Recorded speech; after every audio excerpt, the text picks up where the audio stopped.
Charlie Kirk fatally shot in Utah. Kirk was an American public activist and a well-known Christian speaker, an inspiration to millions of Christians. He passed away after sustaining a gunshot wound to the neck during a speech. Charlie is now in God's presence, and it's up to us to draw from his boldness and spiritual strength. Here is exactly what he believed about Jesus and Christianity. Jesus saved my life. I'm a sinner, gave my life to Christ, most important decision I ever made. So you believe the Bible is real? Yes, I believe the Bible is true and real. Yeah. Why is that?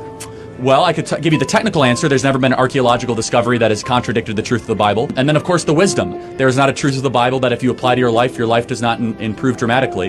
And then finally, we have the most accurate and transparent, historically robust account that one can have of the most important figure ever to live in the history of the world, Jesus of Nazareth. And the resurrection is the pinpoint of my belief that Jesus did rise from the grave so that we may live. What makes Christian mythology real? So that's not mythology, but that is theology. If Genesis 1:1 and the resurrection is true, anything in the Bible is possible. You're looking at the greatest miracle. The greatest miracle is creation. And then the fact that Jesus rose from the dead. And I say, how do you know that Jesus rose from the dead? Well, show me another historical piece of a story where so many people willingly died a brutal death for a lie.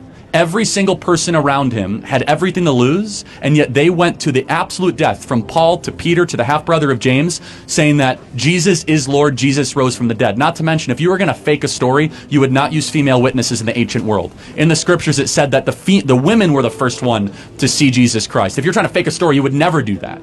Not to mention the 500 people that saw Jesus after he rose from the dead, and then the later church that lived under persecution under the belief that Jesus Christ was the Son of God.